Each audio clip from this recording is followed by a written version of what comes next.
Good evening, Professor Vimal. Good evening, ma'am. Good evening. Can Good you evening, hear me? everyone. Can you hear me? Yes, ma'am, I can hear you. Good evening to each one of you. I Good started evening, my ma'am. video. I'll just turn up my volumes. Yes, ma'am, please. So let us check our audios before we start. The volume has come up again. Yeah, it was missing. Okay. So now And you can hear me, ma'am, and I I can. can hear you beautifully. Can you hear me? Yes, ma'am. Yeah, Yeah, your perfect. link came in very handy because Dr. Ved just called to say that he hasn't received that link from the office that came in yesterday. Maybe you can just forward it. That's So I why I. just forwarded it on the on the WhatsApp only that you sent me. So I And all think of you who have joined, lovely evening to all of you. And please tell your friends and colleagues to join because the registration we are keeping still open. And you can tell others also to join. We are running this on Zoom as well as YouTube and many other social platforms.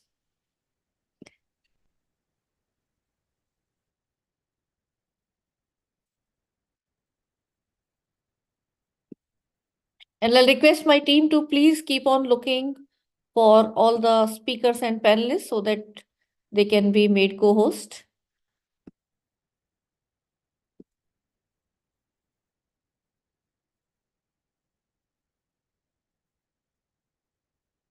I think Dr. Ashok Vaid sir has joined. You are co-host, sir. Can you please check your audio? I think same with Aruna Umat ma'am. Good evening and welcome, sir. Good evening, everyone. Thank you so much. And it's a pleasure to be here. Look forward to a great discussion, great meeting. Thank you, sir. Aruna ma'am, can you unmute, please? Yeah. Thank you, Vimal. Good evening. Good evening. Good evening.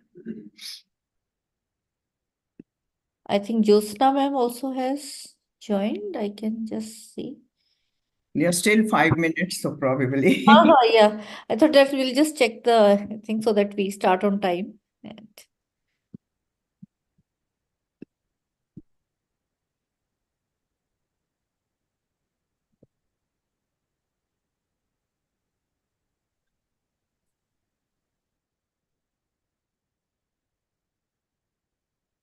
I think Dr. Dalong also has joined. Good evening, Yeah, sir. good evening, ma'am. Good evening, Good ma'am. evening, sir, and Yeah. welcome, please. Yeah. Good evening, Doctor. Jyotsna ma'am. Good Good evening, evening. sir. Thank you. Hi, Dr. Darlong. I think Ashok Ved is also there. Yes, ma'am. Good evening Good to evening. everyone. Very nice to be here. Thank you. We're hoping for a really widespread audience. We know that the subject is of great interest. Yeah, absolutely. Absolutely. Have you all met Dr. Vimal Rar, Professor Rar, who is above your screen? So haven't met in person, but Yeah, it good was to be here. entirely a different failure.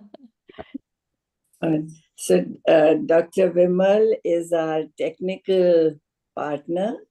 She runs the Vidyavani, what institute is it? Yeah. Foundation. Foundation. I'm volunteering and I'm presently, sir, a professor at SCTB Khalsa College, University of Delhi. And I'm also heading this UGC-MMTTC, which is the center which has the mandate of training teachers across the country. Wow. So she is the one that introduced us to the new education policy. And we've put the faculty development program as part of that new education policy. So it reaches out right across the country. Excellent. Yes, ma'am. Dr. Darlong, last year we were even reached Silchar. Oh, ma'am. Yes. Is your where close My by? yeah, my place is about 6 hours from Silchar. It's a big country, yeah. Yes, yeah. Yeah. Whereabouts is that? Arunachal? No, it's in Tripura. Tripura. Yes, Okay. Okay. Kumarghat. Yes. All right. So, but I think this technology, and especially after Corona time, is connecting us. We don't feel Right. that we are sitting in different places. Yes. Yeah. I'm just opening a door and coming back.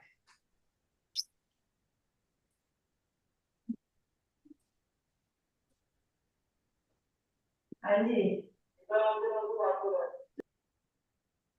Yes.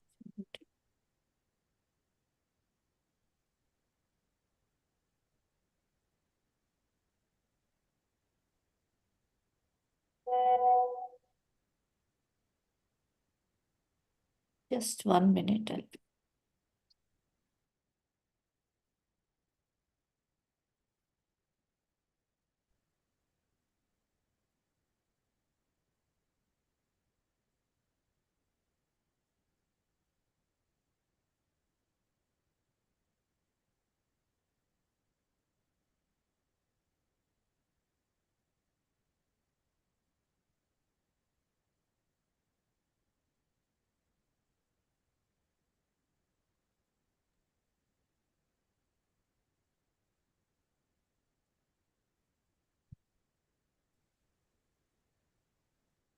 I think Surinder ma'am was in some meeting. Mrs. Govil, Renu is unable to log in. She says first the camera was not on, now she can't log in again. She's trying hard. So let's wait for a minute or two, otherwise you start. Or we can, you want us to Ma'am wait? has joined with iPhone Renuka. Team, please make ma'am as co-host. Let's try from her, I think.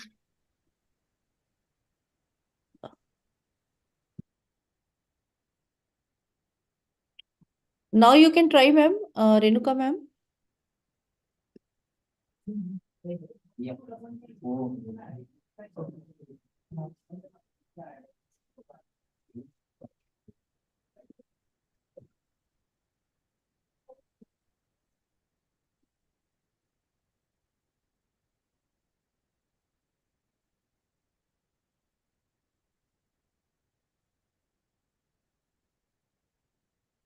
Pen के लिए अभी दोनों और paracetamol चल रहा था तो वही दोनों कंटिन्यू दोनों ही करनी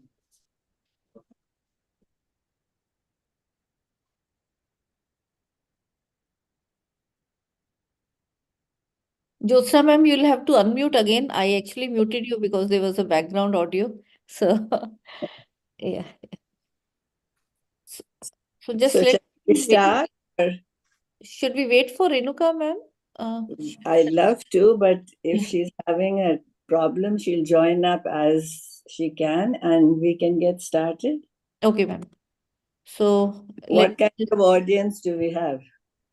Honey, it will keep on adding, ma'am. I think we should start on that. Most of them are on YouTube also. So yeah.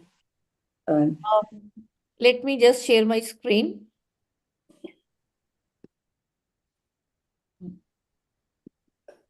Aruna, just check with Renuka.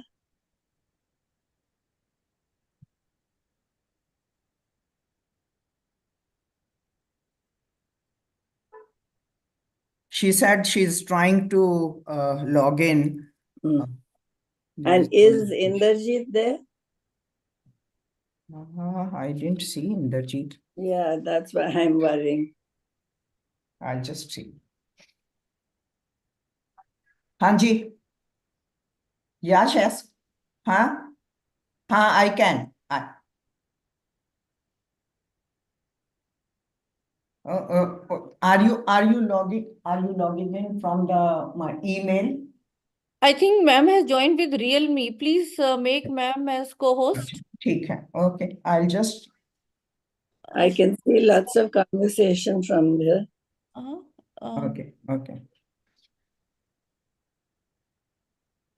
Okay. No, Realme is someone else. Okay. Please do not raise hand if you're, yeah. Vimal? Yes, ma'am. Renu said that you allow her whenever she can log in to let her in.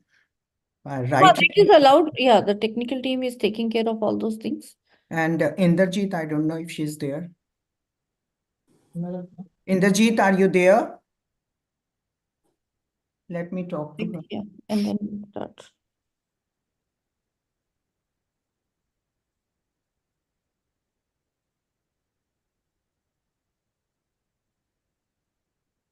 Yes, Renu?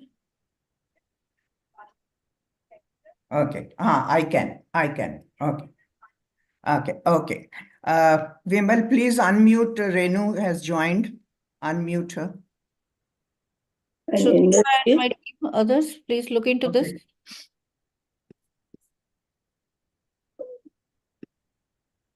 Okay. Vimal, you have to unmute Inderjit also, and her video is not coming on.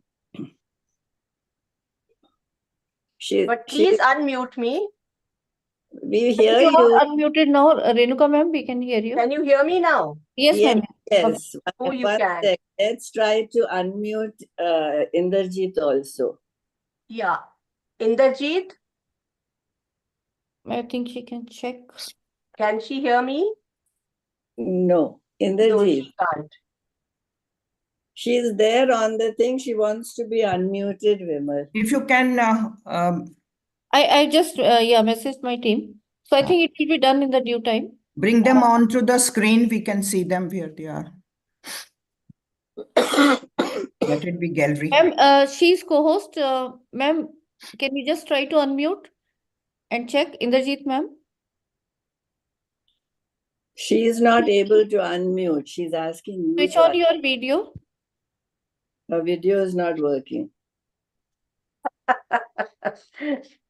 You see, what's happening is that we are going from one area to another area. We are migrating. And in this migration, there is an issue. I'll request Inderjeet ma'am also to join with phone. I think then both the audio and video will work. Meanwhile, I think ma'am, let's get started because ma'am ka to anyhow slightly later. Huh? Can you hear me? Yes, Yes, ma'am, Renuka ma'am, you're. Then I'll just start off and then we'll carry on. Yeah. You can see me by and by, maybe. You'll get a glimpse of me. Vimal, the please fact bring the gallery view. Bring the Yeah. gallery. Nothing is coming in there. Don't worry. I can't see myself either. But the fact that you all can hear me, it's fine. Maybe sometime beach mein kuch ho jayega usko and it'll restart. Yeah, start. So we'll start now. So Vimal, are you going to start? Is your Yes, principal ma'am. joining? So Ma'am, please start. she has also not joined. Let me just check because she was in the meeting and. Okay. Because you see, I told Vimal we had a she has not- conversation. No, yeah. And Vimal said she'd start so that her people also get to know that we've started. And then accordingly, we would join up. Yeah. Okay, so let us begin a very warm good evening to all of you, and I welcome on behalf of UGC Malviya Mission Teacher Training Center, UGC-MMTTC, a center of UGC and Ministry of Education at STTB Khalsa College, University of Delhi, and also on behalf of Indian Cancer Society, ICS Delhi, on a very important theme which is affecting all of our lives. Air is everywhere, but it is so polluted now, whether it is indoor or outdoors. So is air pollution responsible for increasing the rate of lung cancer, a deadly disease? And how can we prevent and prepare ourselves? This is something which is going to impact all of us. And I'm so thankful to Indian Cancer Society for conducting this webinar on such important life-saving theme. And as national education policy talks about that we have to prepare our society in our classrooms in all the fronts. And that's where the entire community comes.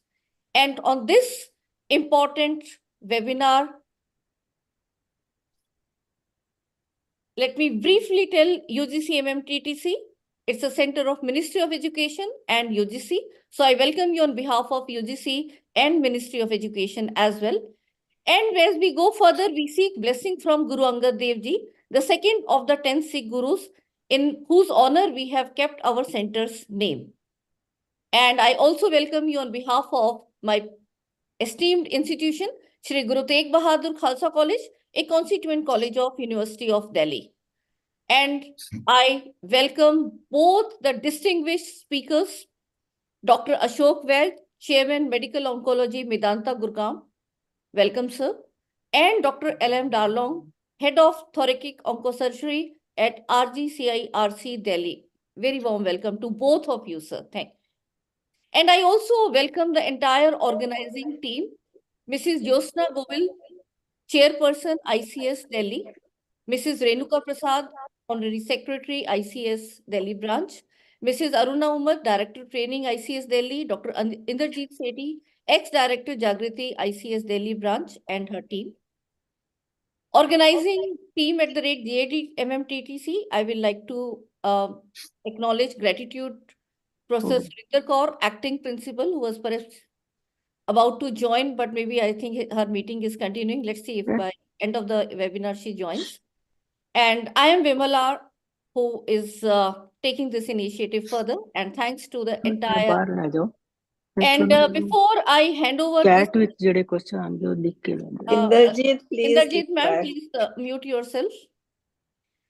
So registration is still open. So those who are watching us, please spread this word, this bit.ly. We are still taking the registration and there will be feedback form at the end of the webinar. And the certification will be done by the GAD-MMTTC. So this particular webinar, which is air pollution responsible for increasing rate of lung cancer, I will now request Renuka ma'am to take it further, and me and my team are there to assist. And before I do that, very, very warm welcome to each one of my colleagues who has joined from different parts of our lovely country.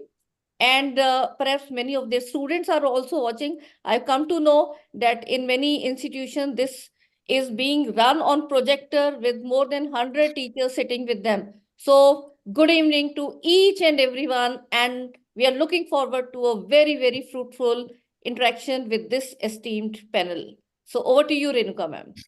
Thank you so much, Vimal. It's so nice of you to have done the basic introduction for the morning, for the evening today. And I do apologize for not being able to get this camera going, because we, like Jyotsna says, we are all dodos here as regards the technology goes. While things are functioning, it's all wonderful. But if things go out of place, then we are totally lost. And in this case, I lost my complete connection. So I'm happy that at least I'm back here to be able to view all of you. And maybe sometime during the day, the camera will switch on and maybe you'll get a glimpse of me also at the end of it. I have taken pains to get ready. So I do hope that goes appreciated at the end of the webinar. So anyway, a very, very good evening to each and every one of you, like Vimal has been emphasizing.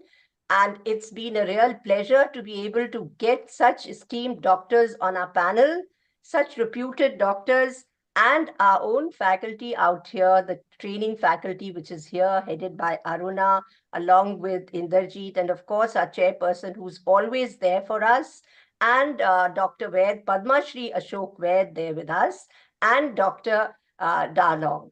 So thank you so much for joining in today. I'll now just hand you over to Aruna before too much is said, because I think Vimal has done the complete introductions of what we are getting into. But I will again reiterate just the topic for the day, which is air pollution responsible for increasing lung cancer? We in Delhi are the ones who really feel it is so. But let's hear what the doctors have to tell us about it. So over to you, Aruna, to carry it forward.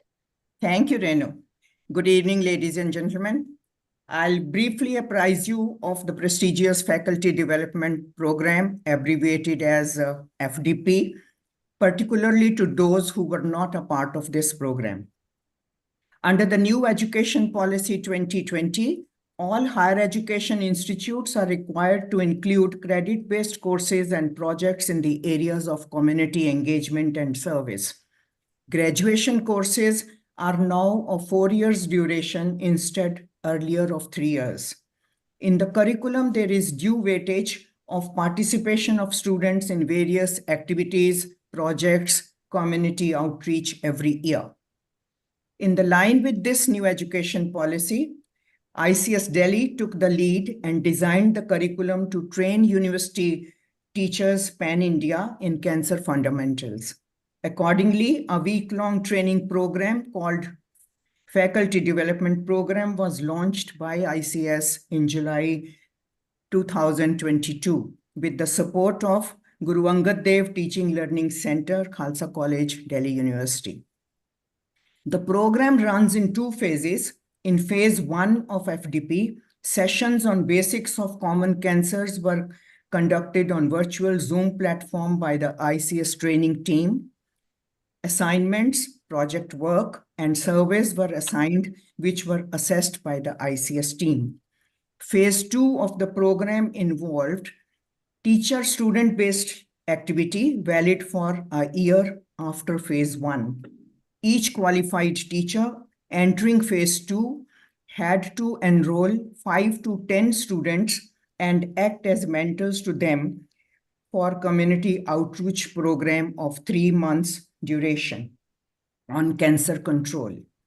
Teachers who undertake this course would get credit points which will be added in their performance appraisal. In the year 2022, 133 teachers participated, and last year in 2023, 222 teachers were enrolled.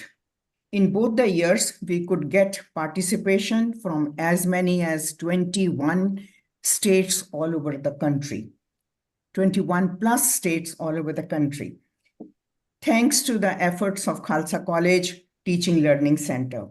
This year, we'll conduct the 3rd training program in the series.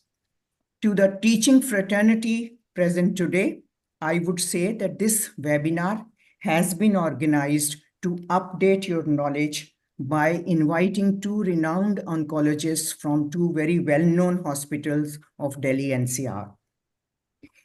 This webinar is also to remind you that ICS is always ready to support you. You just have to press the send button of your email to us to let us know of your requirements. Thank you. So, really happy that Aruna has been able to explain what this faculty development program is all about. We've been very, very excited about it. And the second year when we had the program, we really tried to add some more subjects into it. And as we get going, along the way, we'll keep asking our doctors also to help us select some new topics and maybe also join the faculty in addressing the student, the teachers who are coming in as the mentors, so that there is some more depth included in this entire faculty development program. So now may I request our chairperson, Mrs. Jyotsna Govil, to explain how did we home onto this topic of air pollution and cancer and lung cancer. So Jyotsna, the floor is all yours. Thank you very much, Renu. And good evening to everybody who is here with us today. Why did we home on to this topic? I think anyone who lives in any of the metro cities will answer that without my having to say a word. We're all coughing, we're all hoarse with pollution. But today, quite remarkably, since the morning, there's been a wind which has been whistling and roaring and whispering to us all day and blowing the pollution away. And I think any of us who have gone out into the open air will realize what a difference that has made. We are living in gas chambers. We are told by eminent surgeons that even small children have gray lungs rather than pink. And it is a matter of concern.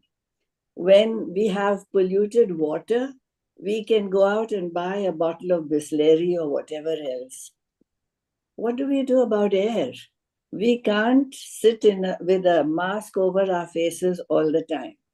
So we want you to think as to what lung cancer is, how the environment affects it.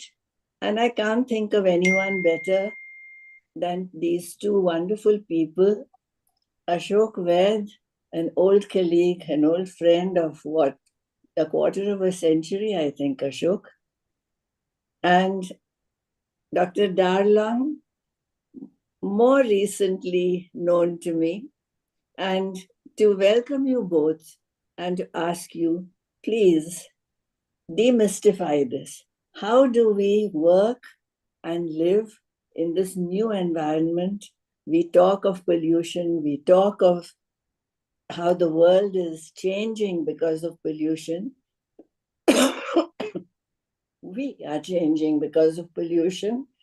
Please let us know what we should be doing. Thank you very much. Thank you so much, Jyotsna, for that. And now to set the ball rolling, I will now introduce the moderators so that we get along with our webinar, which is what we are gathered here for today. And all of you are, I'm sure, very keenly anticipating the unrolling of this, of this problem, how we as individuals living in our homes are going to help to solve this problem, that we are not the next lung cancer victim. As it is, the newspaper reports have been saying that it's the Indians who have been the worst sufferers during the COVID with this lung cancer. And it's the #1 country where the people are going through this. So please help us through this. And we'll have now Dr. Inderjeet, who is an esteemed member of the Indian Cancer Society and of the training team. She is a retired lecturer, a professor from the Delhi University, the same college as Vimal introduced you all to, Khalsa College of the Delhi University. And she has been doing a lot of study on pollution, environment, and its effects on all of us here today, right from the children to the grown-up and the adults who are very vulnerable to this kind of a situation that is enveloping the cities today. So, Inderjeet, over to you. Can you hear me? Yes. Yeah, so please, the floor is yours. Please carry on now. Thank you very much, Mrs. Prasad. Good evening and welcome once again, everybody, to this webinar. Can you all hear me properly? Yeah, we can hear you strength 5. So that is the army lingo. That's really good way of hearing things. The sound carries very well. Welcome once again to this webinar on lung cancer. It is our proud privilege to have two distinguished panelists here, Dr. Ashok Kumar Ved and Dr. L.M. Darlang, to speak on this all-important topic of lung cancer. Let me introduce the two experts briefly without wasting any time.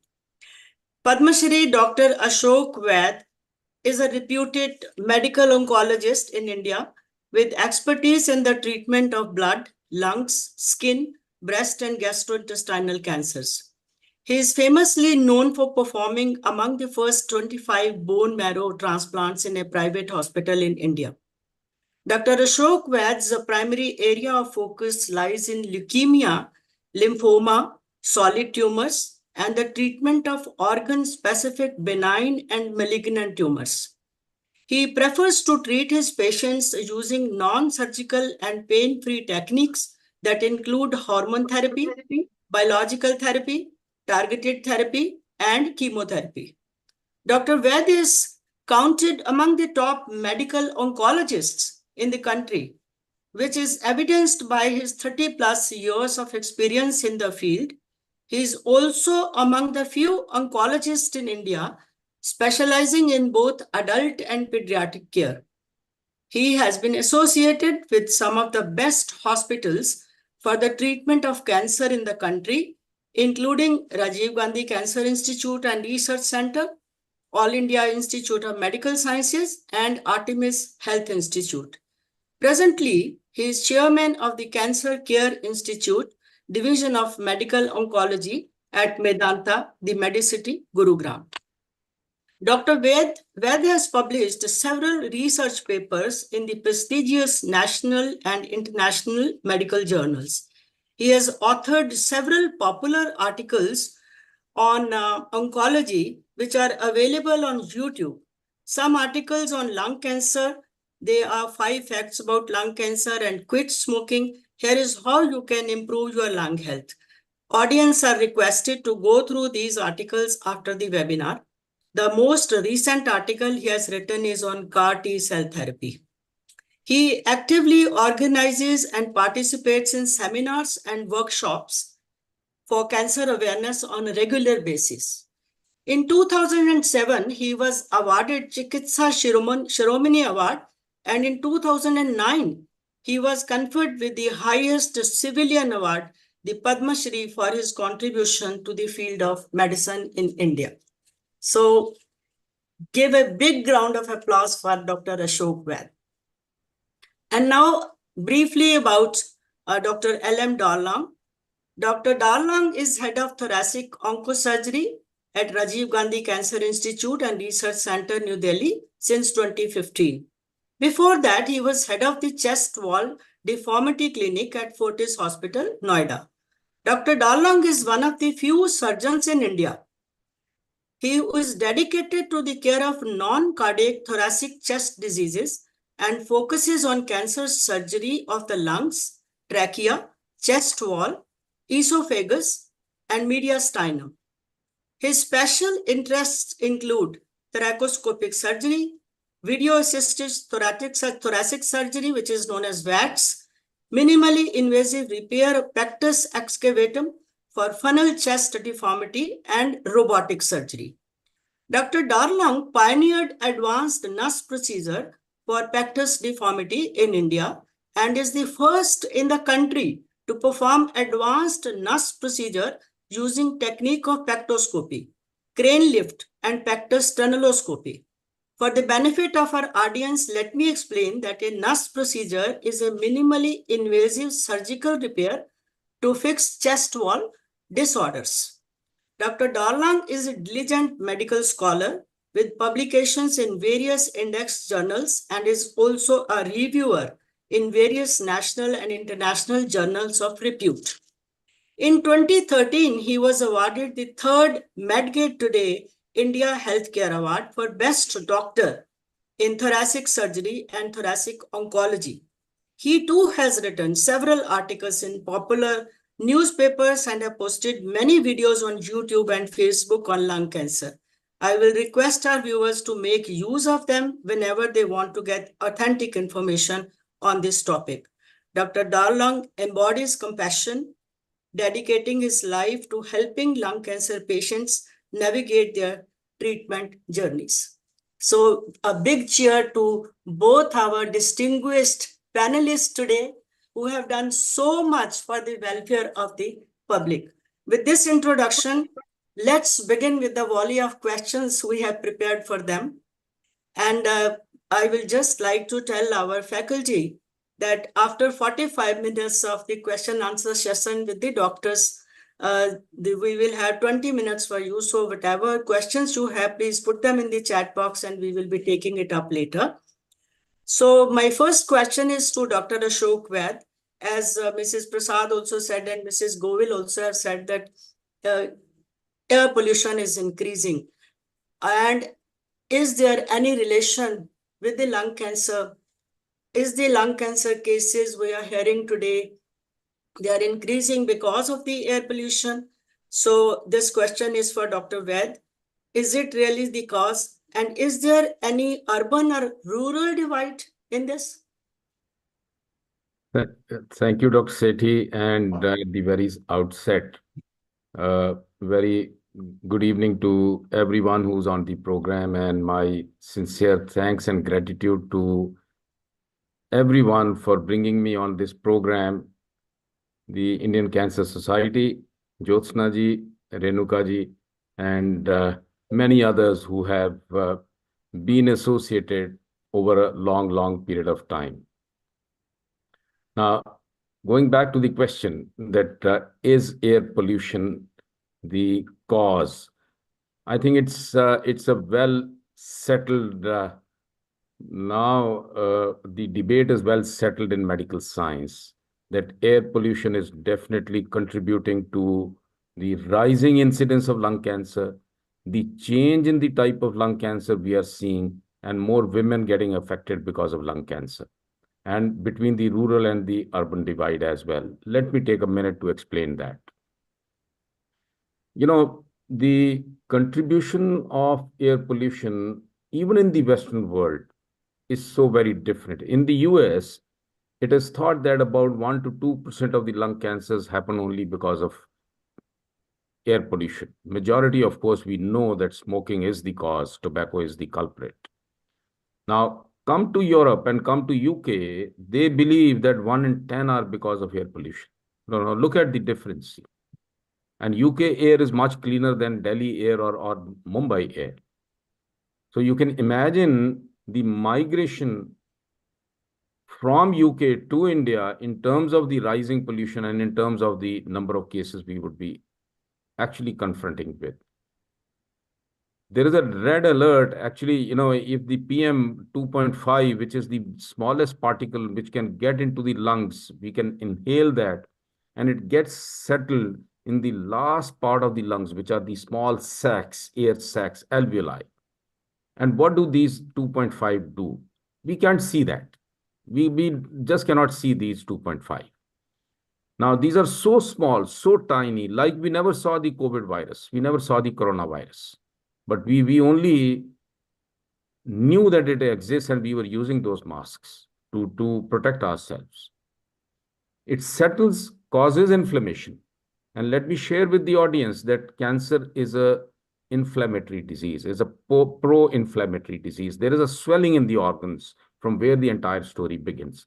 Once the inflammation happens, these particles get trapped, they cause inflammation, and this inflammation now starts causing DNA damage. And once the DNA damage happens, there are mutations in that tissue. And the mutations lead to altered genes, and these altered genes lead to a cancer causation.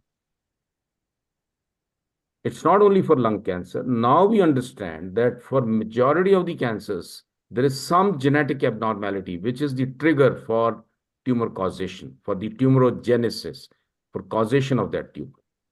Now, similar story is happening with lung cancer. Now, we are getting exposed to these PM 2.5, particulate matter 2.5 on a regular basis. Like said that we are in a gas chamber. Now, definitely, and when I was a student in the 80s, the pathology was very clear that majority of the cancers are smoking related. They are squamous cell carcinomas or they are small cell carcinomas. What is the difference? When Dr. Darlong takes out the tumor, he sends it to the lab, the pathologist puts it under the microscope, and the look of the cells is the basis for classification of that tumor. The certain types are squams, they are small cell or they are adenocarcinomas because they were smoking related. Now, with the air pollution settling in, we are seeing less of squamous cell carcinomas. We are seeing more adenocarcinomas. There is a shift in the last 20 to 30 years, even in India. The Western world had this problem much earlier on. And there is a clear shift.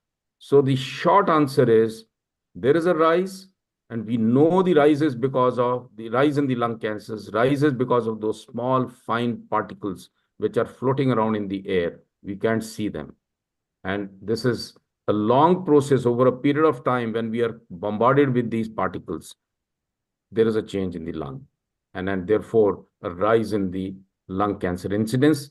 Also, a change in the type of lung cancer we are treating today versus what we were treating 30 years or 40 years back. Thank you so much, sir. Now, my question is for Dr. Darlong, because I find that in our audience, there are some teachers who are from Punjabi department also, and they are non-science people. So in simple language, if you can tell us what exactly is lung cancer, what areas of the lungs are affected in this, and what are its various types? And subsequently, please tell us how many years it takes for the lung cancer to manifest itself. First of all, good evening, ma'am, and thank you very much for having me on board. So coming straight to the question, I mean, what exactly is lung cancer? Like Dr. Ashok Ved sir has beautifully explained what is the genesis of cancer. It's an inflammatory process which begins as an inflammatory process. And it's basically, we all know cancer is an undivided a cell which is dividing uncontrolled. Normally, our cells, they die and they're replaced, but in cancer cells, the division of cells is uncontrolled, and they basically damage the host cells. So they are like a pest to our normal body. So they basically attack our normal functioning cells because of this abnormal, more multiplying cells.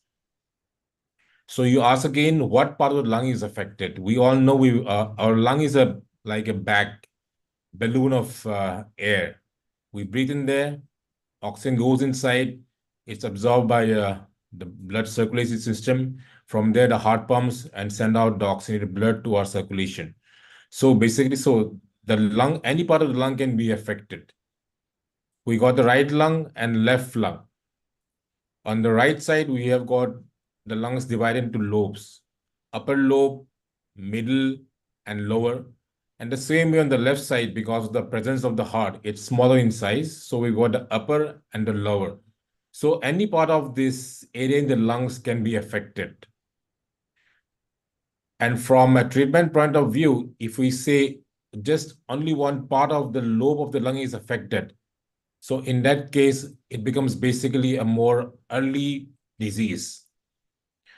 But any part of the lung can be affected from this, like it involves multiple sites in the lung. In that case, it basically means that the cancer or the tumor is not of an early stage. It is basically, we're catching it at a very late stage. So again, coming to the types of lung cancer, Dr. Ashok sir has beautifully explained again. In the beginning, we were seeing a lot of squamous cell, which is basically related to smoking. And of course, we have the small cell carcinoma. These are a very aggressive variety, small cell. These are the ones who never get to be operated most of the times. And it's basically, when they present, it is more advanced, because the rate of division of these cells in this cancer is very, very rapid. And of course, we have the adenocarcinoma, which sir also has mentioned, which is more in the non-smoker population.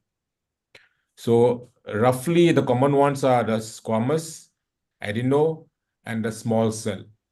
In terms of the prognosis, the small cell is the most aggressive. We are seeing a particular group in the far eastern countries where they have a precancerous stage. They are like small areas of patch, like a grain in the CT scans, which we call medically as ground glass opacities. So these are basically somewhat more of in a non-smoker related to basically some amount of pollution, which can go on to have cancer in the later stage. So most of this can be detected using a CT scan, not the conventional CT scan. We call it as low dose CT chest, wherein the exposure of radiation is basically just about 1/4 of the routine CT scan that we use. Unfortunately, we do not have any screening protocols in our country because of the rampant nature of tuberculosis. So we don't have a screening presently in the country from the Indian setting. Okay. Thank you, sir. I hope this clarified to all those people who could not understand, although technically you won't be understanding what is squamous and what is adenocarcinoma, but these are the types of lung cancer which we just see in the population. And now I have a question for Dr. Ved, that we know that smoking in any form is the biggest risk factor of lung cancer. But these days, as you have rightly pointed out, that non-smokers are also getting these cancers. Why this is so? Could you please enlighten us about this? Who all are at greater risk?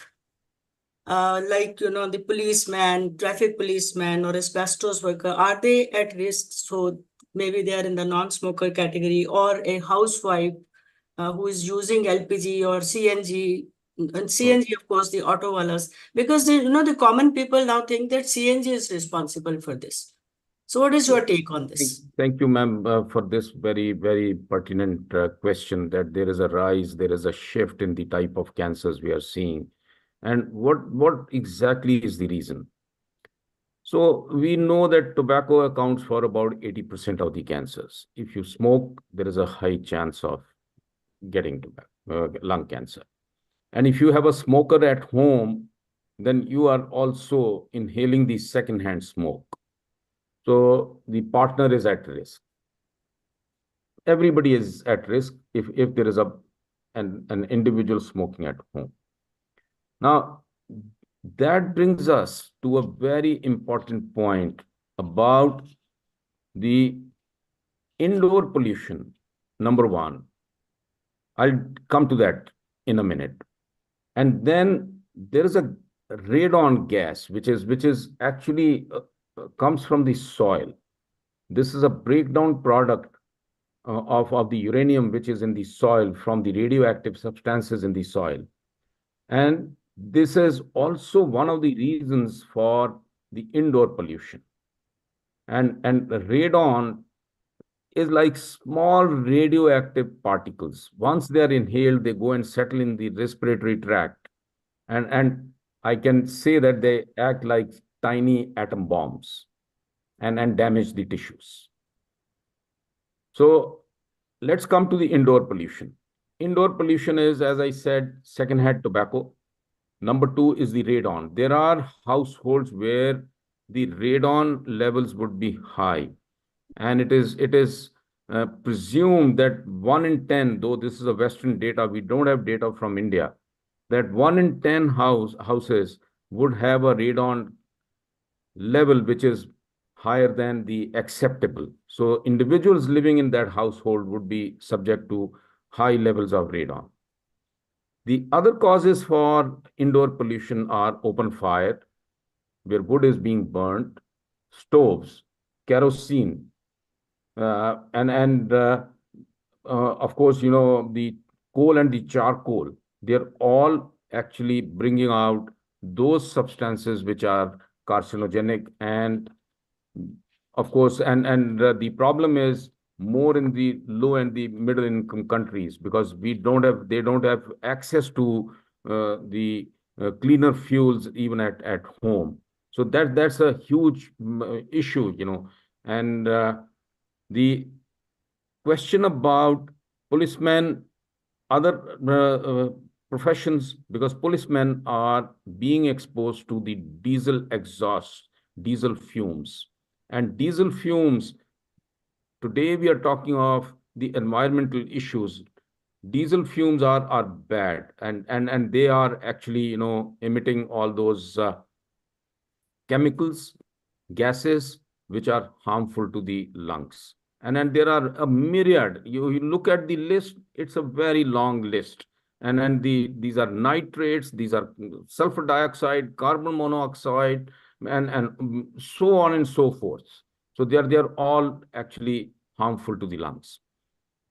Asbestos, no doubt, science has proven it. There have been numerous litigations in the West. There have been numerous compensations paid in the West. Miners, mill workers, textile workers, shipyard workers, they're all exposed to the asbestos. And asbestos has been actually phased out of the air conditioning, at least in the Western world and in large part of the world. Workplaces, again, where there is a handling of the chemicals, and especially the chemicals, these are heavy metals, arsenic, silica, and vinyl. To be a painter is a high risk. to be a welder is a high risk for lung cancer. They're dealing with those metals and sometimes at high temperatures. And of course, the diesel exhaust, as I said, is one of the causes for those who are more outdoor. And also the family history. There would be a question always asked in the clinic. Doc, my father or my grandfather had lung cancer. Am I at risk? There is a upping of the risk. If one individual had a lung cancer, then the risk for the siblings and risk for the offsprings actually goes up. It may be probably, something to do with the genes and also to do with sharing the same household environment in which they live. They share the same diet, they live in the same environment. So these are the issues and the major professions who are at risk for developing lung cancer. So what about the landfill sites which we have in Delhi, and in summers you find that there is fire in them? And people staying close by, I think they must be suffering from all these breathing problems. They are, of course, suffering, and there is effect on the woman too, on the unborn child also. And what about the war which is going on between Russia and Ukraine? All the pollutants are going into the air, and somewhere the air is connected. So everything is adding to that. Everything is adding to that. We are burning as we burn, the particulate matter goes up, and all these particles are being inhaled. We are in a gas chamber all the time. As I said, burning wood, even kerosene at home, all those olden time stoves, and many people still don't have access to cleaner fuels at home. Yes. And what about the dhoop and the agarbatti? I was coming to that. That's because the most of the research is in the Western world, so they are not interested in our dhoop and agarbatti. They have no idea of our dhoop and agarbatti. I advocate to everyone, please stop lighting this. Once that smoke enters your house, it's there. It lingers and it hangs in the air for so long. So probably this is best avoided. So, Dr. Saab, I had a question about radon. So, do we have any data of which areas in India are at higher risk of the exposure to radon? So, 2 or 3 things, which are known about. There is a mapping of, I think, some of the cities like Prayagraj and some in Punjab and also down south. There has been mapping of the radon, and some of the highest radon is actually down south Kerala. And as I said, it's a gas. We again can't smell it, we can't see it, and it's a little technically a little heavier than air. So it tends to settle into the lower floors and the basements and all that. And it's a good idea if people have basements. They should seal the basements from the soil and everything. There shouldn't be, probability of the radon getting into that. So probably who live on higher floors have lesser exposure to radon.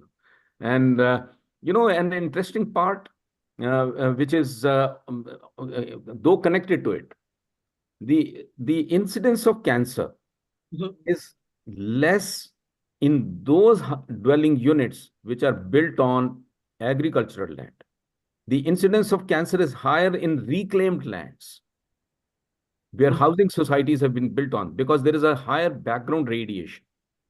The incidence of the radon and the cancer was much, the background radiation was much lower in the kacha houses versus the brick and mortar houses. But we can't help it. These are non-modifiable factors.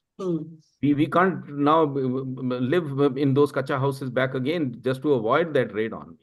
But you could test radon in your household. There are kits available, and one could sort of understand the radon better. And if it is there, just ventilation of the house. Ventilation. These are poorly ventilated homes and houses. where the radon is higher. Yes, that is higher. So another question connecting with this, and then I will go to Dr. Dalong, that looking at the statistics, more women are getting lung cancer these days. Is it because of the increase of the women going into smoking? Or what are your thoughts about that? Is it that, or there are some other reason, or why women in their 20s or 30s are getting lung cancer? So simple as that, tobacco is bad, and definitely bad. There is no safe tobacco. And the all those slogans of milds and fala and this thing is all chemically is to actually initiate the young and the vulnerable population and the impressionable age to pick up smoking. There is no safe tobacco in this world. And if more women are smoking, it's bad. That probably is one of the reasons. And let me tell you that women are more prone to lung damage because of smoking versus men. So they would have a greater deleterious effect on their lungs. So smoking is not on for anyone, for men, women, anyone, is the culprit, is the chief culprit, is one of the modifiable factors. Imagine if tobacco is gone from this world, 80% of the lung cancers would be gone away. So what about LPG, which you will use in the kitchen, or PNG, which we use in the kitchen? Does it have any effect on the lungs? Because the women are most of the time in the kitchen. Not today's women, of course. Deemed more cleaner fuels, but there is no hard data to say. But again, the point would boil down to how much of indoor pollution these are causing and how good ventilated the kitchens are and the homes are. But there is no hard data. As much as we have on the diesel fumes, kerosene fumes, air pollution, probably they rank much higher, the heavy metals. Now, you had a question about the radon. There is a interconnected question about the presence of arsenic in drinking water. There are Yes. pockets we know in this world, in our country as well, Yeah. where the arsenic content is high in drinking water. And these pockets have much higher incidence of cancer, not only lung, many other cancers. Yes. There was a picture made on that in Punjab, the arsenic content was very high, and that girl, she got lung cancer. Yes. And now I move on to Dr. Dalong. After this background, I think we should move on to know the symptoms a person should be aware of when he or she needs to visit a doctor so that the disease can be caught in the initial phase. So please tell us about that. Yeah, coming to the symptoms, ma'am, I mean, cough is one of the basic symptoms of both any form of lung problems. A cough which doesn't settle beyond 3 to 4 weeks is definitely a cause for concern. I mean, it needs to be investigated further. I mean, they should not be continued with antibiotics and symptomatic treatment more. And again, the sinister signs can be like you got some blood coming out when you're coughing out. That again indicates something bad inside. You don't know it's infection because of which you have got blood in your cough, or is it because of cancer? So blood which is present in the cough is definitely not a very, very good sign. It's a sinister sign. And we cannot ignore anything like if you are breathless, definitely it also is a concern.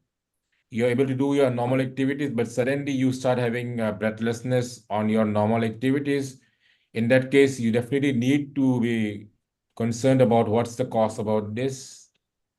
Sometimes you can have very non-specific pain in the chest, which are not really specific to because of a cancer or is because of a heart problem. You don't really know, but you can have some non-specific chest pain. And like all cancers, sometimes in the beginning, you can have basically like a loss of weight, loss of appetite. So these are some of and lethargy, along with that fever. So there is no specific symptom which is indicative of cancer, but these are basically a warning sign that we need to be investigated. We should not be scared. Okay, it's like I'm scared, I should go and get it tested, and it turns out to be cancer. It's basically, we need to be aware that these are some signs which could be because of some benign infectious disease. And if it is cancer, like in that case, it will be caught at a more early phase. So to summarize, I think it's basically cough which does not settle.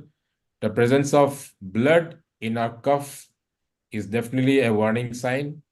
Some amount of breathlessness, some amount of chest pain, other very non-specific weight loss, weakness, lethargy, all these are part of early indicative signs. So some of these symptoms are seen in even tuberculosis. Yes. So sometimes it is wrongly diagnosed and the patient may be treated for tuberculosis and later he develops lung cancer. Yes, ma'am. You have come to a very, very pertinent question. In a country like us where tuberculosis is so rampant, it often leads to misdiagnosis. In fact, about 20% of our cases are wrongly diagnosed as tuberculosis, unfortunately. And this are those cases wherein the disease from stage 1 to stage 2 might progress over time to stage 4 also. So tuberculosis is a very, very, it's one of the biggest mimicry for a lung cancer because both sides affect the lung most. They present on the chest X-ray something like a mass as a spot. In the same way it does in a lung cancer. They cause coughing the same way as in lung cancer. You can have blood coming out when you cough out as in lung cancer. You can have breathlessness as also in lung cancer, and weakness, fever. All these are something which is typically in lung cancer also, but they also occur in tuberculosis. So I think the way forward in this is that a diagnosis of tuberculosis or starting a medicine should not be presumptive based on just the chest X-ray or the symptom. So they need to be diagnosed using a sputum test, and if it is more suspicious, we should go for a tissue biopsy. A biopsy is basically nowadays done with a very small needle. We surgeons don't go and do any biopsy anymore. Most of the times, it is our radiology colleagues who do it on a daycare basis or an outpatient basis. You did not get admitted to the hospital for getting a biopsy because a biopsy tells us exactly what is the nature of a particular thing in the lung. Okay. And I would like to also, from your platform, tell that a biopsy does not cause the cancers to spread. There's a big notion that if there's something nodule, some mass is there in the lung, if you do a biopsy, then the disease is going to spread.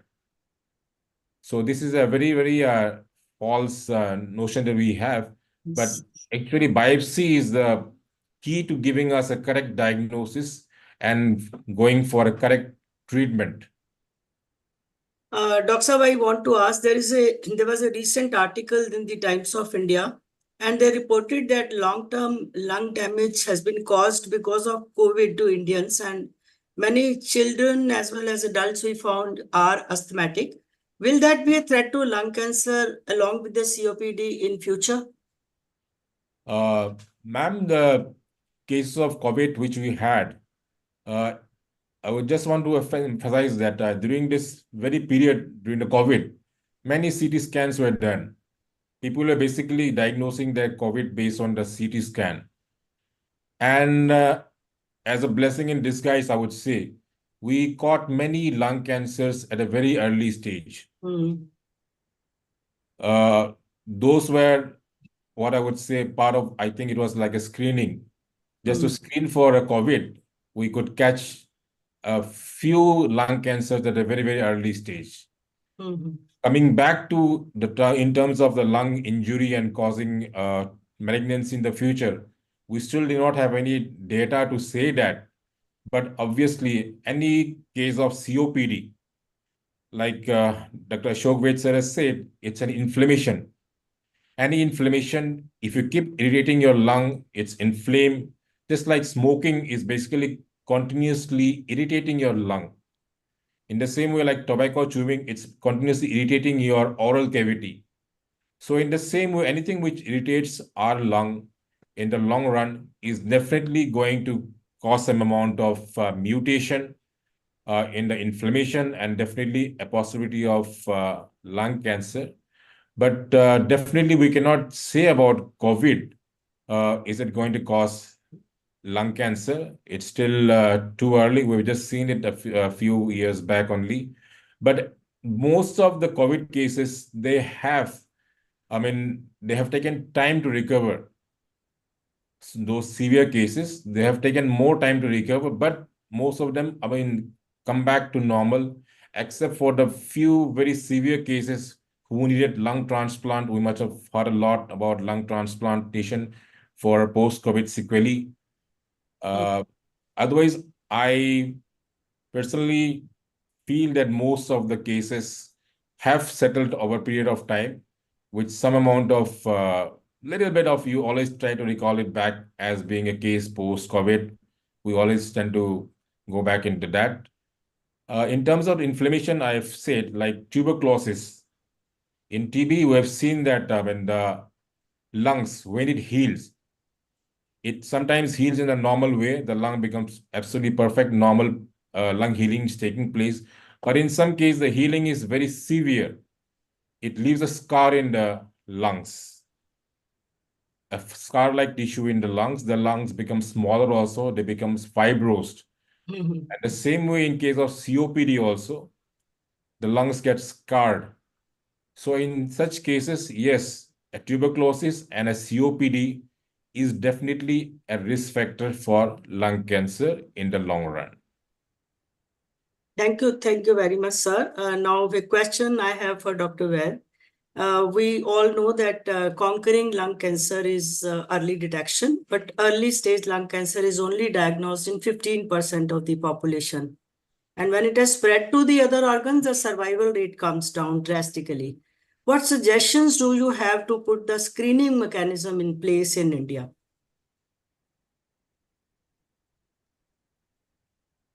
We can't hear you. You're muted, sir. Yes. Sorry. So Dr. Darlong already mentioned about the picking up of lung cancer early, and the only scientifically shown way of picking it up is by a low dose CT scan. Low dose is that the dose of X-ray is low, radiation level is low, and it's a specialized type of an X-ray, a CT scan. And this was generally recommended for those who have been heavy smokers in their lifetime, not for someone just walking off the street who has been a non-smoker and not falls in the high-risk category. So high-risk smokers must be screened to pick up any early changes and diagnose lung cancer early enough. Also, not to forget the warning signals and not to ignore a cough which persists, as Dr. Darlong already said, which persists beyond about 2 to 3 weeks. Fever, night sweating, losing weight, losing appetite. If someone is dizzy, has bone pains, these may be signs of an advanced cancer. Nevertheless, one has to go back to the doctor to get tested and to have a biopsy. So I would like to add here that in our CDC's Cancer Detection Center, we only do a simple chest X-ray. And please suggest what else can we implement in our CDC? So chest X-ray has been shown to be not sufficient enough, because in the early stage you want to pick up the tumor very in the initial phase, and an X-ray cannot. Till the difference between X-ray and a CT scan is CT scan is a cross-sectional imaging. So you need a cross-sectional imaging to pick up those very early small nodules, which can be operated upon and which would translate into a higher cure rate. Once you pick it up in a stage 2, 3, then the cure rate drops. Now that's the problem about lung cancer, because lung cancer is biologically an aggressive disease. And the How much success, low dose CT scan costs, sir? so low dose CT scan, I may not be the best person, but I think it wouldn't cost more than 1,500 or 2,000 rupees. A Keeping that 1,000 to in mind. 2,000 rupees. Okay. I don't think so, beyond that. So in our That's the only CTC, we that's need the to only have. proven mechanism. That's the only proven way of screening a subset of people who are at high risk, who have been smokers in their life. Yes. Dr. Dalong, I now want to know the various treatment options available to patients if it is diagnosed in the early stage or if it is diagnosed in the late stages. Ma'am, this is lung cancer, as sir has already spoken. It's a solid tumor. So like solid tumor and those blood tumors, these are two different entities. Solid tumors, when you catch them early, surgery is the treatment of choice. It gives the maximum chance of cure. And if you catch it at the early stage, it's a single modality for treatment. You don't need any other chemotherapy or radiation if you catch it early. Like if we talk about lung cancer, we have got a classification, the staging we call it, the TNM staging, the tumor size staging, where the importance of size is very, very precise.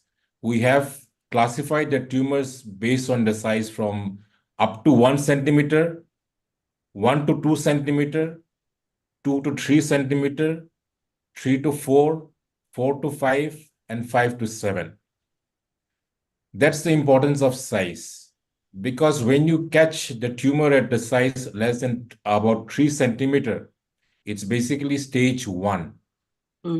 So in this case, if you are catching at a stage 1, you do a surgery that's basically removing that part of the lung which is involved, and the lymph nodes. Lymph nodes are basically, we all know we have sometimes swelling in our neck, also the glands we call it. So in the same way, these are also present along in the chest. So as part of the treatment, we take that particular side of the lobe, lung, and the lymph nodes. So when they come out on the final pathology based on the size and nothing beyond that, in that case, the surgery is curative. Now again, when you go from 3 to 4 to 4 to 5, in that way, the prognosis also changes. And unfortunately, it's only about 15 to 20% that we get in the early stage, where you basically can give a curative treatment with a single modality of treatment. And most of the bulk of the cases are basically stage 4, at the late stage, wherein surgery has a very, very limited role. It is mainly medicines, which we call chemotherapy. And nowadays, Dr. Sir will be talking, I think, about it. Immunotherapy, target therapies are there for select group, save that the cost is really prohibitive in most of the times. So these are the new advances that we have. So again, coming in terms of the prognosis, if we talk, if a tumor size is about 1 centimeter, we measure in terms of survival in cancer, a 5-year survival, 10-year survival. In lung cancer, we talk about survival in terms of 5 years. This is because if a disease doesn't come back within 5 years, the risk of it coming back beyond that is reduced very much. It's in the early period that the chances of it coming back is more. So a tumor which is about 1 centimeter size, the 5-year survival is 90%. 1 to 2 centimeter, it is about 85%. 2 to 3 is about 80%. And this keeps going down to 60, 30, and then 10% in about stage 4. Okay. And along with this, I want to ask about the side effects during treatment and in the later years when one get treated. What are the side effects? If you talk about, I'll talk in basically in terms of treatment, surgical and non-surgical. So when you do surgery, what we are scared about is basically you have to go under a knife. You are scared about the big scar incision, the pain. So fortunately, now we have got what we call better technologies with us. So we are able to do our surgeries using minimally invasive. Minimally invasive, and that means that we're using a small incision. We are doing the same surgery which we used to do with open surgery. That's because we have the thoracoscope, we call it, or VATS. That's a video-assisted thoracic surgery. And of course, we have got the robotic surgery also now. So this technology allows us to make the surgery less painful, early recovery. The wound healing is also faster. It is not delayed. And for those who need further treatment after the surgery, they are able to get their treatment in terms of chemotherapy as scheduled. It doesn't get delayed because of the pain, the complications of surgery. And when we come to chemotherapy, I think the chemotherapy that we have at the present era are not like the ones we had 10 years back, where you had a lot of people complaining about vomiting, nausea. I mean, they could not smell anything. They were always having a dizziness, headache, loss of hair. Now the chemotherapeutic agents, I think, are more refined. I'm not the right person to talk about this, but Dr. Ved will agree with me, and so I will, I think, add to that. I think they're more refined and they're able to give better quality of life, and they are doing it mostly on a daycare basis. Dr. Vaid, would you like to add to this? Definitely, Side effect? the chemotherapy agents we are using today are more patient-friendly. We have come a long, long way in the last 20 years. And this journey has been actually facilitated by our better understanding of the biology of the tumor, of biology of almost all cancers, actually. And lung cancer is one of them. Lung cancer has been a prototype where our understanding of the molecular characteristics of the tumor were unfolded much earlier than other cancers. And today, only about 50% of the patients, I would say only 40% of the patients would get chemotherapy. Rest 40 to 50 to 60% would only go on some targeted therapy. These are oral pills a patient has to take at home. And even those 50% who get chemotherapy or immunotherapy are not experiencing the side effects which were there in the last 20 years. The control of nausea vomiting is incredibly, I'm using the word incredibly, gotten so good that we only give one pill to control the nausea vomiting. Unbelievable. And there was a time when we used to write a prescription to get 30 injections and the chemist would sometimes return those prescriptions back. Go and ask the doctor, is there something gone wrong? Is it 3 or 30? So this is the way medical science has progressed in the last 20 to 30 years. Only single pill to control nausea vomiting. Of course, there are still certain side effects, low immunity, hair loss. Medical science is still grappling with that. But the pace at which the medical science is changing, I'm sure the therapies of tomorrow are going to be better than those of today. And immunotherapies, unfortunately, are expensive. They are much more friendly, patient-friendly, and the incidence of side effects is only about 2 to 3% patients would come back and complain of a major side effect. Sometimes they come and ask us, did you really give me a drug? I never had anything, any side effect, So that is how much the drugs have progressed. So coming back to how soon patients recover. So there are time frames.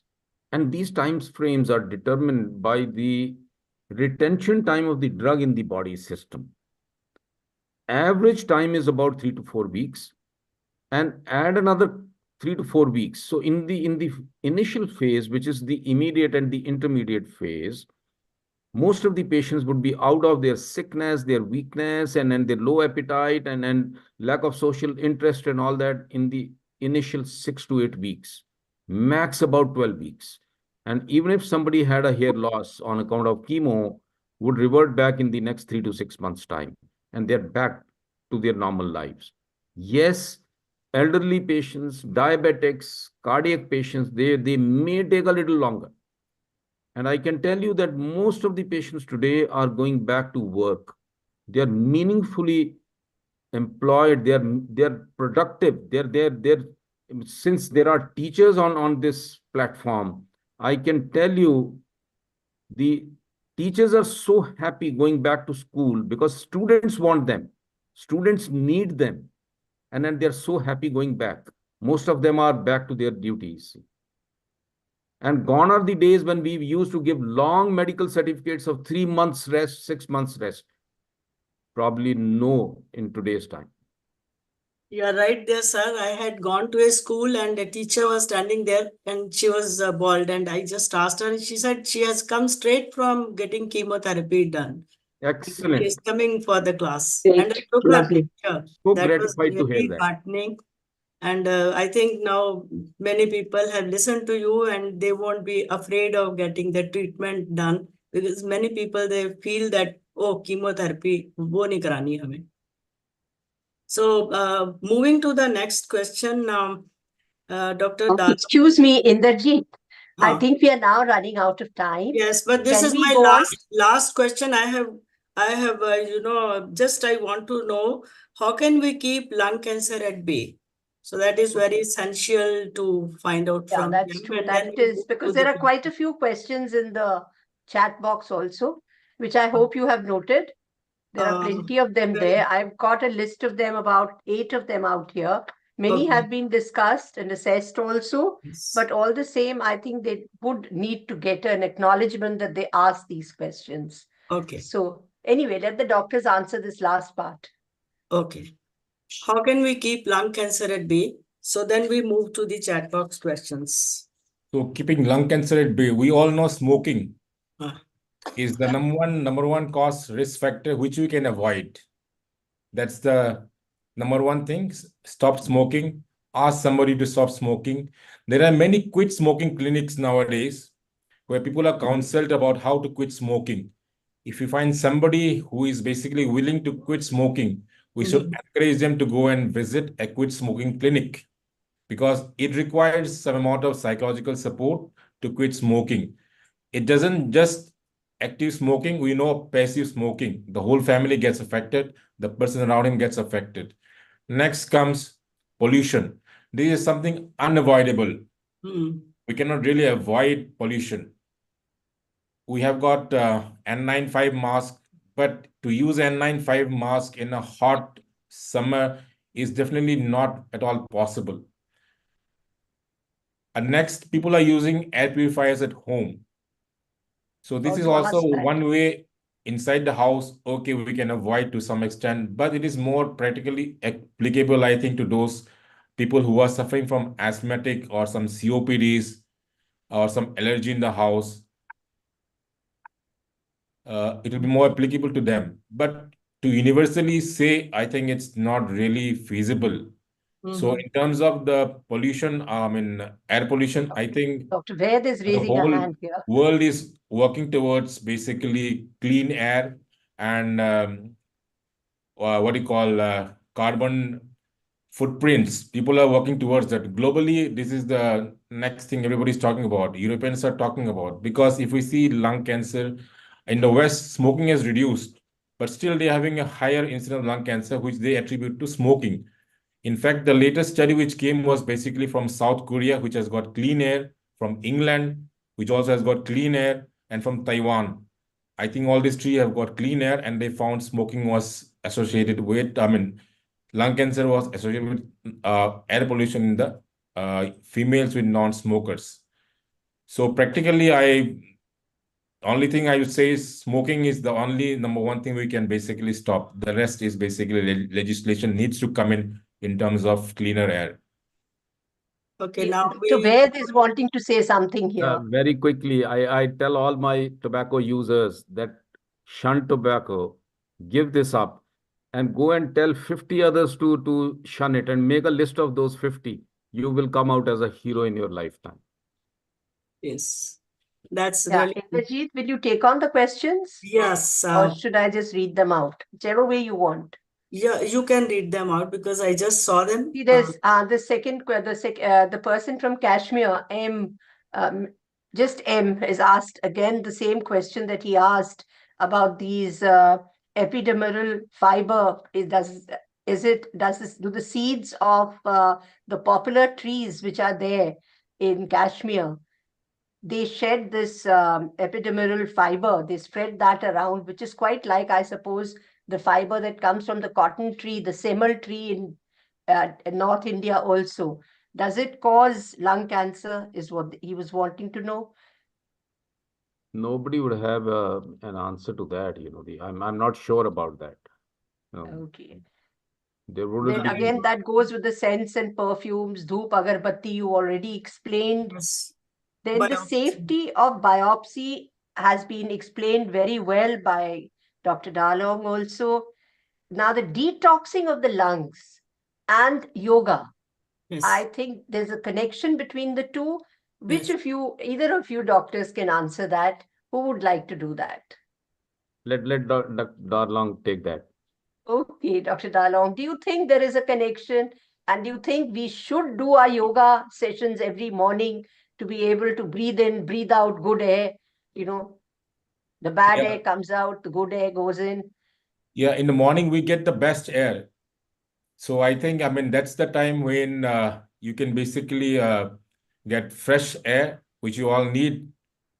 After, at least in Delhi, once if we see the AQI index based on that, because AQI is most of the time high, and obviously any form of physical therapy is definitely always helpful. Yoga involves like breathing exercise. It's basically an asana, so obviously, it has got some scientific benefit also, and when you do yoga, we have used yoga, in fact, because for our preoperative cases, for those patients who are undergoing surgery, we advise them to do pranayam that before they undergo surgery. During those periods, we always advise that they should do some asana like pranayam and deep breathing exercise, because we have found that when you do such thing, the recovery in the post-op period is definitely much better. So Thank you. just a word of caution to the smokers that please do not depend on the supplements, because there is a scientific data available that beta carotene in the supplements is harmful, is bad, and smokers should not be popping pills in with the hope that the bad effect of smoking would be taken away by these supplements. And of course, the use of fruits and vegetables as natural antioxidants, that's encouraged. Vitamin B, vitamin D, in fact, there is a lot of data emerging for vitamin D, so is again encouraged. And as for those who have been treated for lung cancer, I always tell in the clinic that move from treatment of disease to good health, and then breathing exercises, pranayam and everything. I think they are helpful. I would add to that. Thank you. There's another very interesting question I found, which said that is air pollution responsible for the premature birth of the child? For the mother, the pollution, air level, does it affect the child to arrive much earlier? I wouldn't profess my knowledge about that subject. No? Thank So you. I think we'll have to get a gynae to answer that question the next time. And of course, somebody wanted to know about the biomarkers. Are there any biomarkers for this, for lung cancer? Plenty of them. As I said, that in the last 20 years, we have understood, ever since the human genome has been decoded, We have understood many biomarkers. They are actionable. What does that mean? That for one biomarker, there are many drugs today available to treat that biomarker abnormality in that lung tissue or in that lung cancer. And the story is unfolding very quickly. We are realizing many new biomarkers and many new medications to treat lung cancer based on the biomarker information. So it's a very strong area of research. And then let me share with you, lung cancer leads the research in medical science. Today, more than 50% of the medical research is in oncology, is in cancer. And out of that, almost about 30% of the research is in lung cancer. More than 1,500 clinical trials today, which are on in lung cancer only. 100. Is it because it's now becoming the fourth largest cancer that one hears about, the next cancer that's going to hit the headlines? So definitely the numbers are there. It's a worldwide prevalence. Wherever we are prone to lung cancer, and it's a very aggressive disease. Its a mortality rate is high because we don't discover it early enough. As Dr. Lung said, that you catch it in stage 1 and 2, the cure rate is high. But sadly, we pick this up in stage 3 and 4. So therefore, the mortality tends to be very high.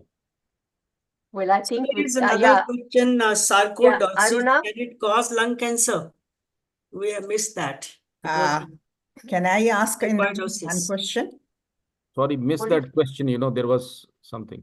Sarcoidosis, can it cause lung cancer? Somebody has asked this question. There is no direct evidence to say that. Dr. Darlong could also offer his comment on that. Yeah, we don't have evidence, sarcoidosis, to say it causes lung cancer. Only thing is that this sarcoidosis can be confused with tuberculosis. Okay. Yes, and the treatment in sarcoidosis is mainly steroids. And we don't usually give steroids in tuberculosis. Indira and Aruna are both wanting to ask something. Indira ji बोलिए आप unmute करिए पहले अपने आप को. Did you tell me? No, Either of you who can unmute first. Either of you, maybe Indira cannot mute because it's only the speakers who are being given the chance to unmute. Aruna, aap bolo since you are muted already. Dr. Vaid, I wanted to check up for radon.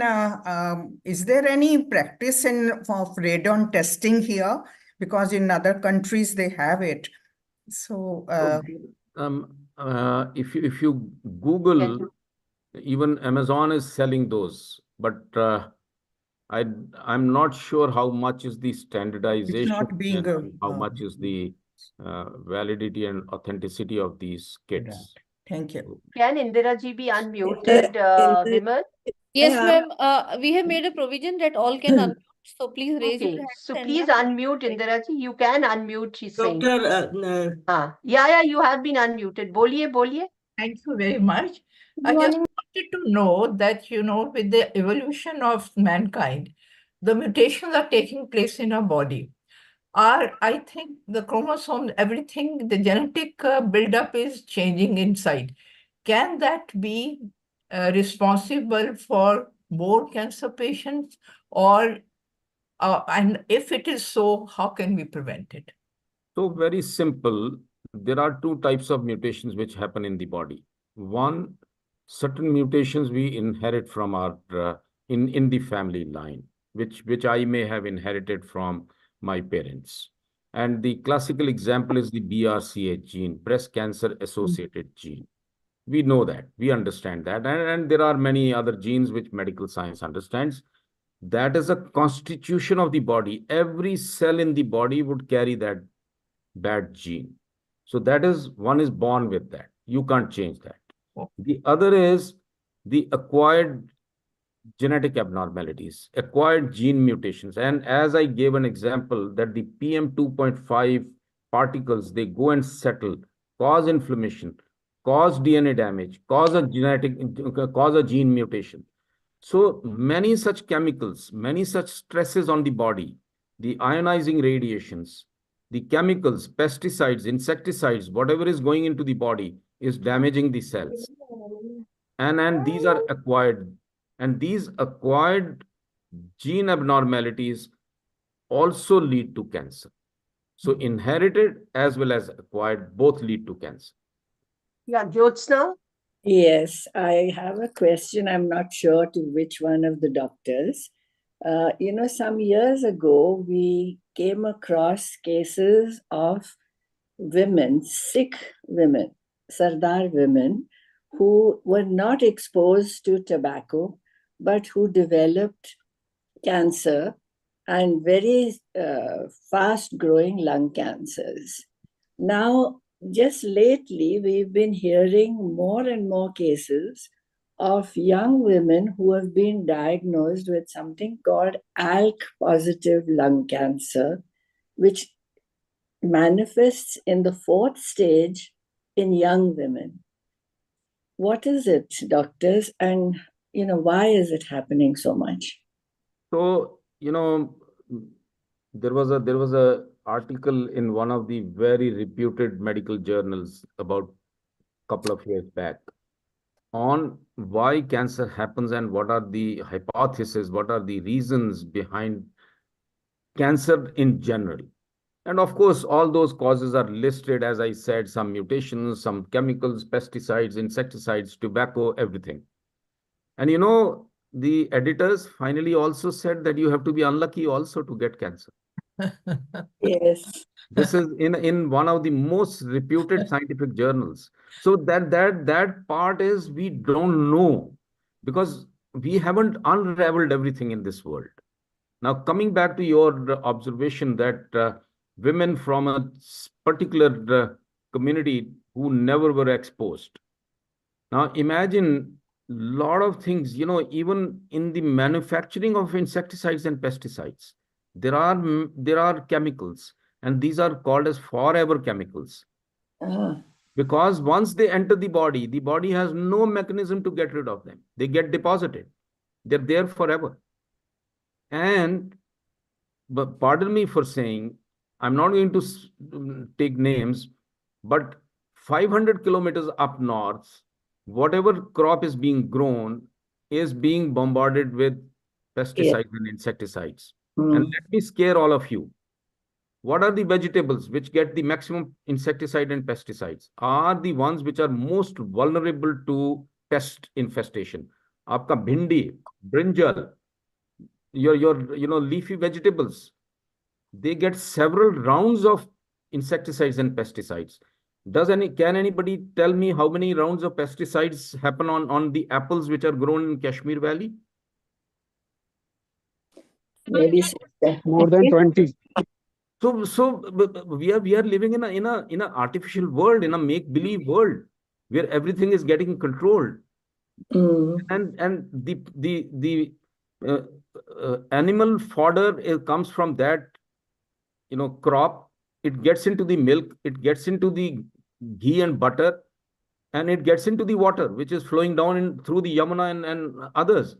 So sitting in Delhi, you are doing all that wrong. What 500 kilometers up north is happening? So that's the complexity of life. So what about the tear gas shells which are being thrown now? Are they going to cause this kind of cancer also?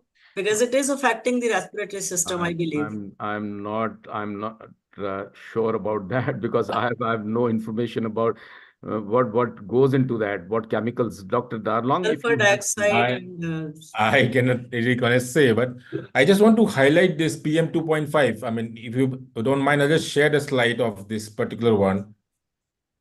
Only one slide.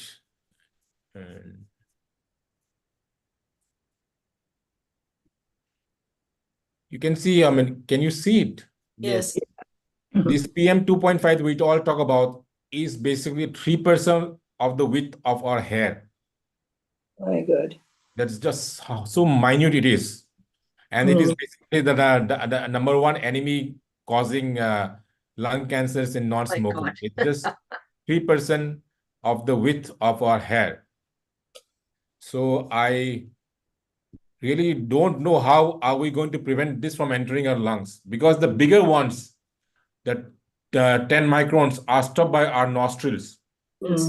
Because if you remember back in the, I think 2090s and all that, when we were in Delhi as a student, we used to go out and when you come back home, our noses will be quite dirty. You just sneeze, it's all dirt. So basically those bigger size particles are stopped by our nose, but the finer one are the one which passes and then goes down. So I think we definitely need to work on that. And I think science is also trying to find out how to solve this minute of ones which are basically causing the whole problem that we have now. Well, thank you so much, everybody. The doctors have been exceptionally brilliant, and our moderator, who has directed the entire conversation that has been going around, rather Is it than possible making to it. ask a question? Yeah, what is it? I can't Hello, see can I ask you. a question? Yeah, please. If it's not Okay. already been answered. Okay, yes, definitely. I have two questions. It has been two. said in the scientific world that starvation may have some evidently proof for decaying the cancerous cell. Is it true for the lung cancer that if any person goes for a periodical starvation, the cells will be depleted of the nutrition, and that may help in the future not to get cancerous, apart from the exposure to the PM 2.5 or other smoking habits. Is it true, sir? So it's a very, very long topic, about the type of food we take, how frequently we take. And as I said, cancer is a state of inflammation. So whatever foods which are pro-inflammatory we take, and that pertains to a lot of non-vegetarian food as well. And that also is a carcinogenic drive. The good old Indian vegetarian food, the Mediterranean food and all that is supposed to be protective against many diseases, and one of them is cancer. And starving the cancer cells sounds very simplistic. But mind you, cancer tissue creates a very, very favorable environment for itself. It can create new blood vessels to feed itself. And it has plenty of blood vessels to feed itself, where none exist. A tumor size of 1 millimeter starts secreting chemicals, and which can create blood vessels to feed it. So that's the dynamic of a cancer tissue.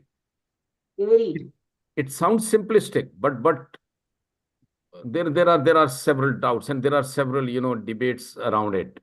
So it may not be as simplistic or as simple, though it is known that low calorie diets, especially what this part of the world deals with, the disease profile is different, the longevity is different.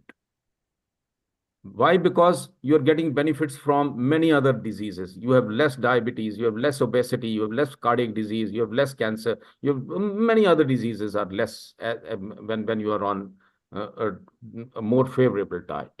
But it sounds simplistic. Well, I think with this, we definitely have to end. We have overshot our time. Thank you, sir. And there is yet the wrapping up to be done by Vimal from Ma'am, can I also ask Khalsa a College. question? And so she will give all the information about the feedback form and everything else also. So my sincere thanks to both the doctors for having taken out their valuable time to be with us. But just imagine how much of valuable information you have also shared with us, which is going to be so useful to each one of us if we can take that message and carry it home, especially the non-smoking one. So thank you so much, everyone, for being here. Now I'll invite Professor Vimal to please give her closing remarks and also give you all the other information that is required. Thank you so much. Before that, please allow us to, both of us, to express our sincere gratitude and thanks. I have no words to express that. I'm overwhelmed, and all that I can say is a big thank you. Look forward to more such interactions. It has been one of the best interactions and one of the best programs I have ever attended. Thank you so much. Excuse Thank me, you ma'am. If ever you so had much. time, there are more questions coming up.